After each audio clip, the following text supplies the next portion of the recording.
कौन से कर्म बंधन का कारण होते हैं और कौन से मुक्ति का? प्रश्न, कौन से कर्म बंधन का कारण होते हैं और कौन से मुक्ति का? उत्तर, गर्ज, स्वार्थ करके जो काम किया जाता है वह बंधन का कारण होता है। स्वार्थ करके जो काम किया जाता है वह बंधन का कारण होता है और फर्ज करके किया हुआ काम मुक्ति देता है। प्रश्न, महाराज जी, सकाम कर्म तथा निष्काम कर्म के भेद को जरा समझाइए। महाराज जी, सकाम कर्म तथा निष्काम कर्म के भेद को जरा समझाइए। उत्तर, एक कर्म करके जीव बंधन में पड़ता है। एक कर्म करके जीव बंधन में पड़ता है, दूसरा कर्म उसे छुटकारा दिलाता है। जीव एक पल के लिए भी कर्म पीड़ा से छूट नहीं पाता। मन में फल की आशा रखकर जो कर्म किया जाता है उसे सकाम कर्म कहते हैं। सकाम कर्म ही उसे आवागमन के चक्कर में ले जाते हैं। बार बार अनेक प्रकार के शरीर धारण करके कर्म फल को भोगता हुआ सुख दुख राग देश से अशांत रहता है। भाग्य से सत्पुरुषों की संगत द्वारा सूझ पाकर निष्काम कर्म के भेद को जानकर सतमार्ग में दृढ़ होता है। इधर से वृत्ति को हटाकर उधर लगाना है। इधर से वृत्ति को हटाकर उधर लगाना है, यानी जो भी कर्म इससे बन आवे उसे ईश्वर आज्ञा में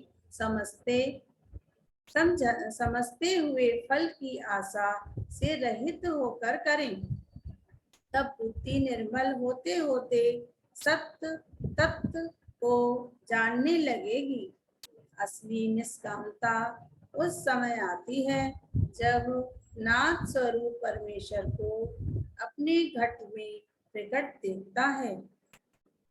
तब उससे कोई सकाम कर्म नहीं बन सकता। तब जीव निष्काम कर्म का ही स्वरूप हो जाता है। दुर्मति के स्थान पर सुमति प्राप्त होती है। आकारमयी बुद्धि निराकार में बदल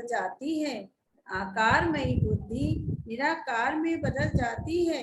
फिर उसके अंदर इसकी इच्छा उठे, जब सब में अपने आप को देखने लगा तो होना ना होना प्रभु आज्ञा में विचारने लगा। निष्कामता कैसे प्राप्त होती है? प्रश्न, निष्कामता कैसे प्राप्त होती है? उत्तर, अपनी जरूरतों को त्याग करके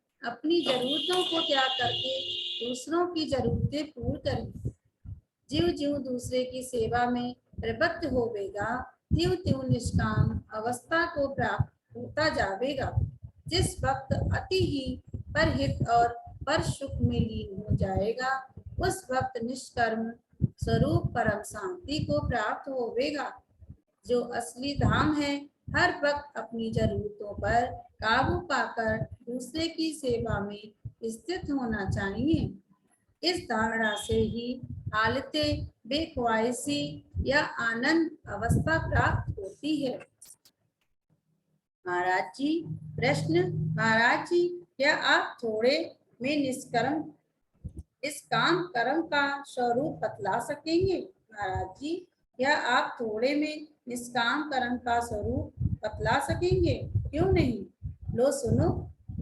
जब बुद्धि कर्म फल द्वंद्व सुख दुख में चलायमान नहीं होती, यानी किसी प्रकार के फल में जो कर्मों द्वारा प्राप्त होते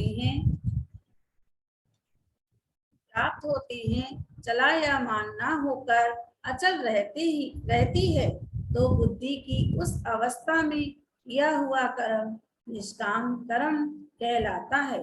ये संसार बड़ा गंभीर सागर है। ये संसार बड़ा गंभीर सागर है। इसको सितक और शौक द्वारा ही पार किया जा सकता है। ओम ब्रह्म सत्यम सर्वत्र।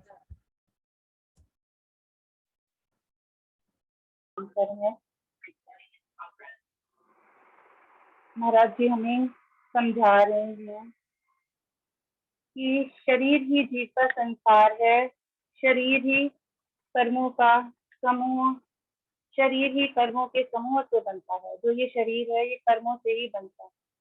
जैसा जैसा जीव कर्म करता है वैसा वैसा ही उसका शरीर बन जाता है। जीव एक लम्हा भी कर्म किए बिना नहीं रह सकता। हम विचार करें, क्या हम कर्मों के बगैर कभी रह पाते हैं? हर वक्त कोई ना कोई कर्म हम करते ही रहते हैं। महाराज जी की वाणी में आता है, कर्म रोग है अत घना, त्रैगुण माया विकार, मंगत पाए छूट तब, जब निष्काम कर्म विचार। कर्म रोग है अत घना। ये जो कर्मों का रोग इस जीव को लगा हुआ है ये बहुत ही गहरा है। हर पल जीव को कर्मों का रोग लगा हुआ है। हर वक्त ये कर्म करता ही रहता है। पर कैसे कर्म करता है? अपनी इच्छा पूरी करने के लिए सकाम कर्म हर पल जीव ये करता रहता है। बार बार हर पल जीव, यदि हम अपने आप को ध्यान से अपना अवलोकन करें तो हर पल ये जीव सकाम कर्म ही कर रहा होता है। हम सब ही सकाम कर्म में लगे हुए हैं और ये सकाम कर्म ही बंधन का कारण है।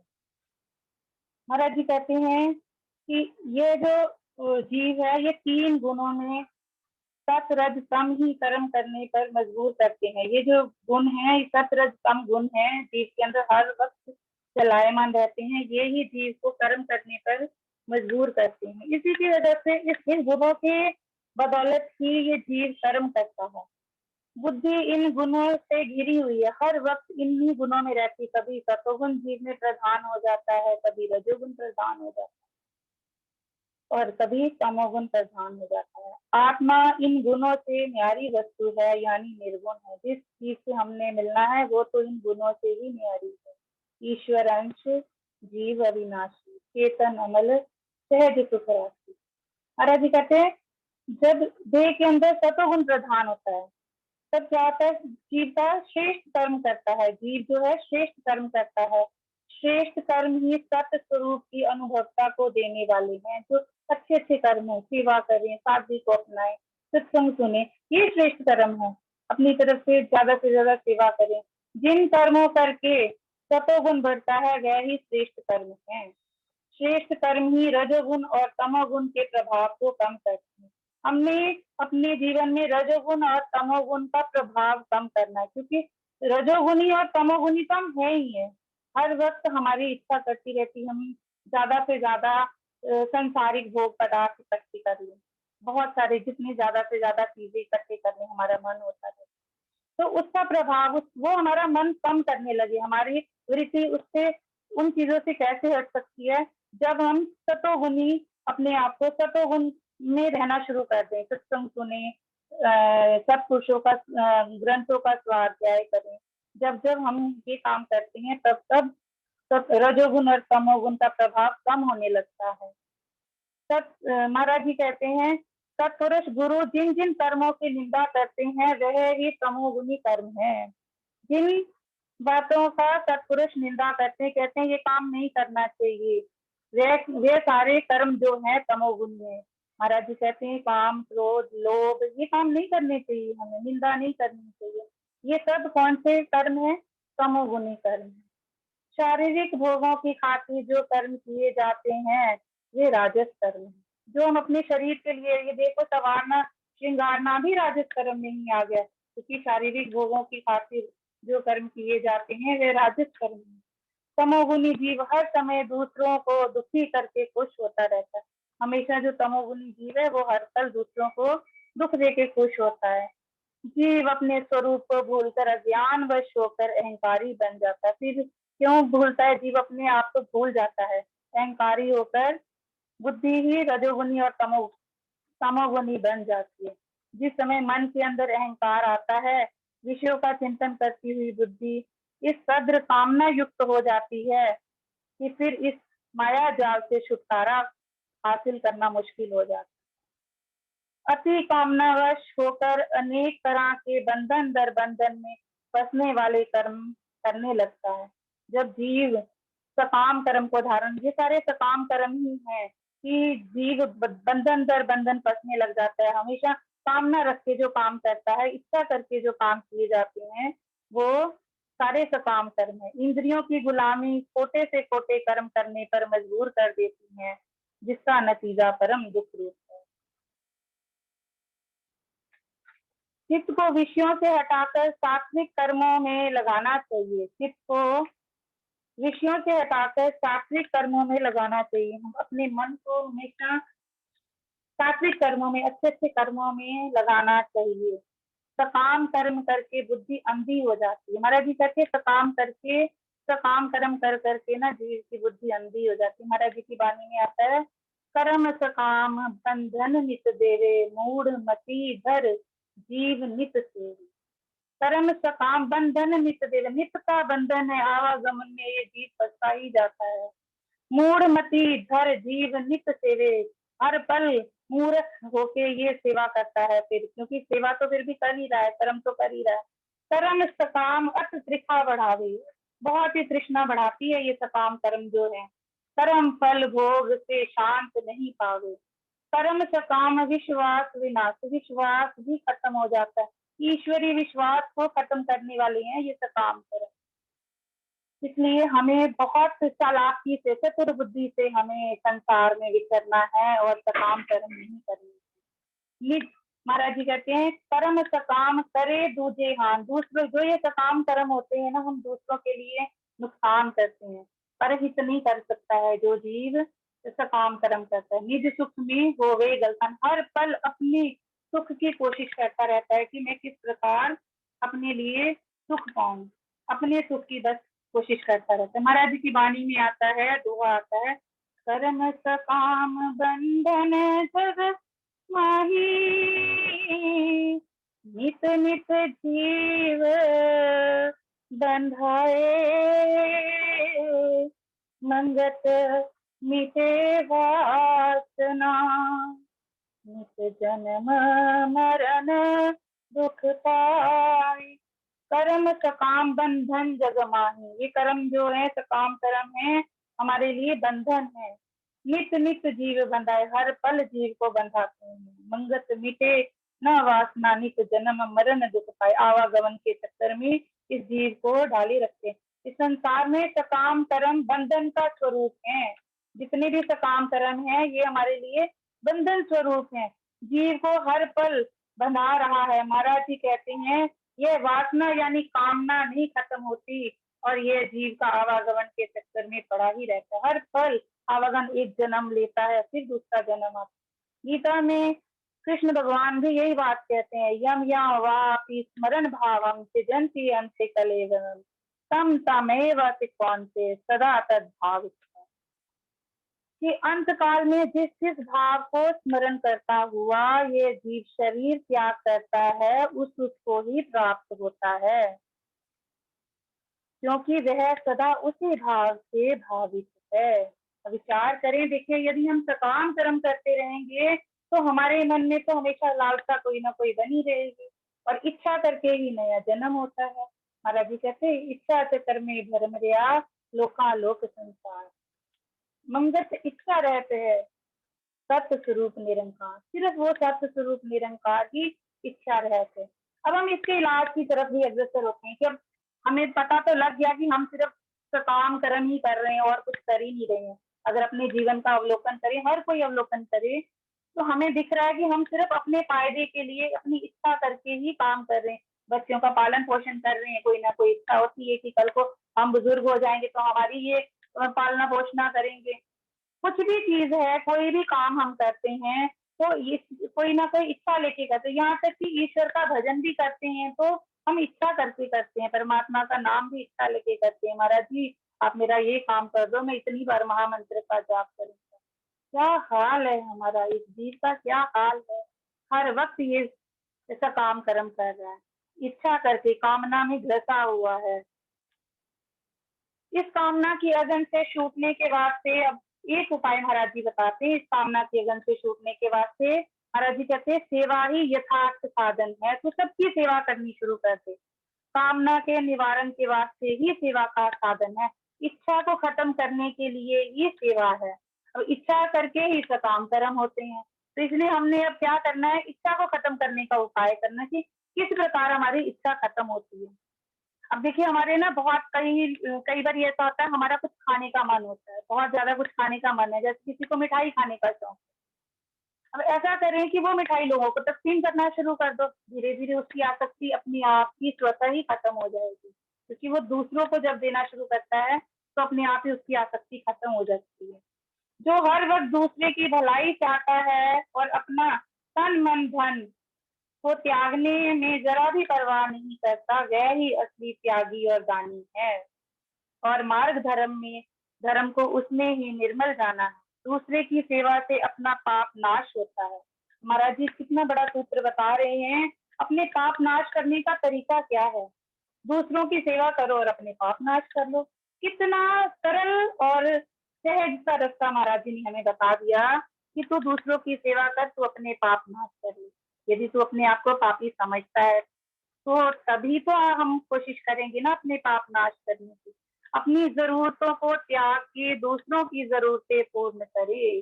अपनी जरूरत अपनी इच्छाओं का त्याग करना है। सिंपल सा बहुत ही आसान सा रास्ता महाराज जी ने बताया है।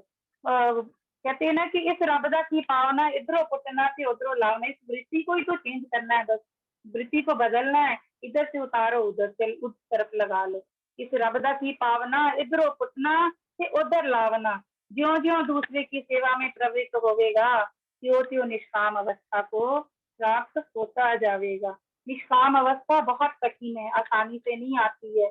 कोई भी कर्म करें और ईश्वर के अर्पण कर दें, कैसे कर सकता है ये, बड़ा कठिन, बहुत ही मुश्किल रास्ता है। ईश्वर के समर्पण समर्पण भाव बहुत ही सख्त है। कैसे जीव अपने आप को समर्पण कर सकता है। पहले तो ये शरीर के विवेक को ही नहीं समझता। महाराज जी कहते प्रथम शरीर के विवेक का हासिल करना ही सत्य स्वरूप का निश्चय देने वाला है। यानी शरीर और जीवन शक्ति के भेद को जानना ही निर्मल विवेक है। बुद्धि मन अहंकार और 5 तत्वों का यह शरीर एक जंतर बना हुआ है। बुद्धि मन अहंकार और 5 तत्वों का यह शरीर एक जंतर बना हुआ है, और जीवन शक्ति यानी आत्मा नित्य इसको प्रकाश कर रही है। बुद्धि तमाम शरीर की क्रिया को जानती है। बुद्धि बुद्धि यानी जीव तमाम शरीर की क्रिया को जानती है, मगर जीवन शक्ति को अनुभव नहीं कर सकती। जीवन शक्ति का अनुभव करना ही बुद्धि की निश्चलता और वासना से निवृत्त होना है। इच्छाओं से यदि हमने मुक्ति पानी है, निष्कामता पानी है, तो हमें उस जीवन शक्ति को जानना होगा, अनुभव करना होगा। उसको अनुभव करने के लिए हमें क्या करना होगा, अपने जितने भी कर्म है ईश्वर को समर्पित करने होंगे। ईश्वर के आगे समर्पण भाव होना होगा हमारा। महाराज जी कहते हैं निष्काम सेवा ही असली स्वरूप है। कामना युक्त जो सेवा है वह अंधकार को देने वाली है। जितनी भी सेवा हम इच्छा करके जो सेवा करते हैं वो सारी जो है वो हमें दुख देने वाली, दुख और रंज देने वाली है। महाराज जी इसलिए हमें समझा रहे हैं कि हम निष्काम होने की कोशिश करें। इस कामना की अगन से छूटने के वास्ते यथार्थ साधन है कि अपनी जरूरतों का त्याग करके दूसरों की जरूरतें पूर्ण करें। ज्यो ज्यो दूसरे की सेवा में प्रवृत्त होवेगा, त्यों त्यों निष्काम अवस्था को प्राप्त होता जाएगा।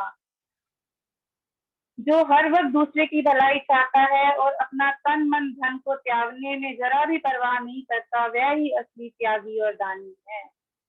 जो जीव हर वक्त दूसरे की भलाई चाहता है, अपना तन मन धन, तन से भी सेवा करनी, मन से भी, और धन को भी त्यागता है दूसरे की सेवा में, वह ही असली त्यागी है और दानी है, वह ही एक समय पर निष्कामता की अवस्था को प्राप्त हो सकता है धीरे धीरे, क्योंकि अचानक एकदम से निष्काम तो कोई भी नहीं हो सकता है। पहले छोटे छोटे सत्कर्म करने होंगे, धीरे धीरे धीरे सबकी सेवा करेगा, महाराज जी के आध्यात्मिक रूल्स अपनाएगा, 5 रूल्स को अपनाएगा, सादगी को अपनाएगा। अपने अंदर सादगी, जब मन में सादगी आएगी तभी तो किसी और के लिए कुछ कर पाएगा। अपनी अपनी इच्छाओं को कम करेगा तभी दूसरों के लिए कुछ कर सकेगा। अगर हमारी अपनी इच्छाएं इतनी ज्यादा होंगी तो हम किसी के लिए क्या सेवा कर पाएंगे, कोई सेवा नहीं कर पाएंगे। महाराज जी कहते सेवा का पूर्ण स्वरूप ये है, अपने फर्ज करके दुखियों दुखियों का दुख निवारण करें। अपने फर्ज करके दुखियों का दुख निवारण करें, मन में कामना बिल्कुल ना रखें, बिल्कुल इच्छा नहीं रखनी है। निष्कामता का मतलब ही इच्छा ना रखना है, यानी ईश्वर परायण हो जाना। इस जीव ने ईश्वर परायण होना है कि हर पल सब कुछ कर्म करावनहार वो ईश्वर ही है। अपने अहंकार को खत्म करना है। जब जब जीव अपने अहंकार को खत्म करता है, तू करता तू हरता सिर्फ तेरी आज्ञा, जब इस भाव में जीव रहना शुरू होता है तब ही निष्कामता को प्राप्त होता है। महाराज जी ने हमें बताया है, कोई ही विवेकी पुरुष इस कर्म अभिमान से मुक्त होने का यत्न करता है। कोई जीव ही, हर किसी को नहीं मुक्ति की आवश्यकता है, किसी किसी जीव को आवश्यकता है। कोई ही जीव है, कोई ही विवेकी पुरुष जिसके अंदर विवेक जागृत हो गया है, उसको समझ आ गई है मैं कहाँ से आया हूँ, मुझे कहाँ जाना है, किस प्रकार ये जीवन मिला है। कोई ही विवेकी पुरुष इस कर्म अभिमान से मुक्त होने का यत्न करता है और कोई ही साधना युक्त पुरुष ने कर्म सिद्धि को प्राप्त होता है, यानी समता आनंद को अनुभव करता है। बड़े बड़े यज्ञ तप योग दान सेवा आदि कर्मों को अगर धारण कर भी लिया जावे और पलक पलक विखे अपने शरीर को घायल किया जावे तो भी वासना अंधकार का नाश नहीं होता, बल्कि ऐसे उच्च कर्म करने से बुद्धि ज्यादा अभिमान युक्त होकर सत मार्ग से पतित हो जाती है और अधिक स्वार्थ भोगों में के बंधन में आकर नित्य अशांत रहती है। वासना निवृत्ति की खातिर जो तो इतने यत्न किए मगर सब कुछ करके फिर वासना अंधकार कई गुना बढ़ गई। बड़ी बड़ी कोशिश करता है पर वासना अंधकार जीव का बढ़ता ही जाता है। क्वाय आसक्ति रहित होकर ज्ञान बुद्धि से किया जावे, क्वाय आसक्ति सहित होकर अज्ञान बुद्धि से किया जावे। आसक्ति रहित यानी अभिमान रहित होकर जो कर्म किए जावे उसके फल का बंधन जीव को नहीं है, और जो अभिमान युक्त होकर कर्म किया जावे उसका फल फिर जीव को आवागमन के देने वाला है। आवागमन के चक्कर में जीव बढ़ ही जाता है। एक बार की बात है, गुरु नानक देव जी ईरान में गए। कारून का वहां पर एक कारून राजा था, उनका महल था वहां पे।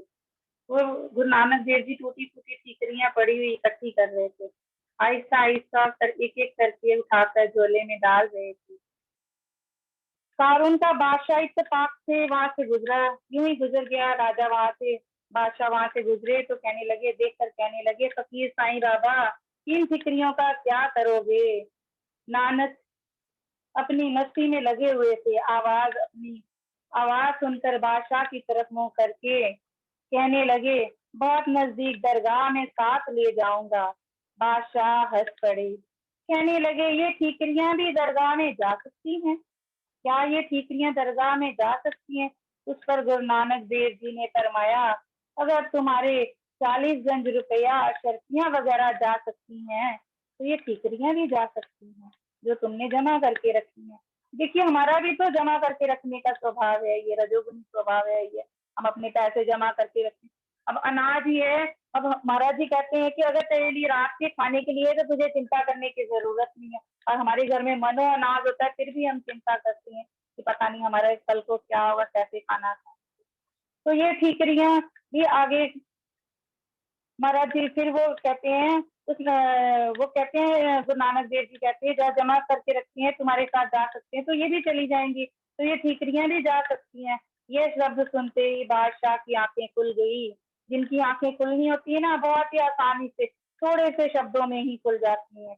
उसने उनको हुक्म दिया कि सब गरीबों में रियाजत की सारी अपने जितनी भी जायदाद थी सारे गरीबों में बांट दो, और वो अपनी तरफ एक तरफ हो गया और ईश्वर को पाने की तरफ लग गया। ये नहीं, ये नसीहतनामा था जो हिदायत करते गुरु नानक देव जी ने उच्चारण फरमाया था।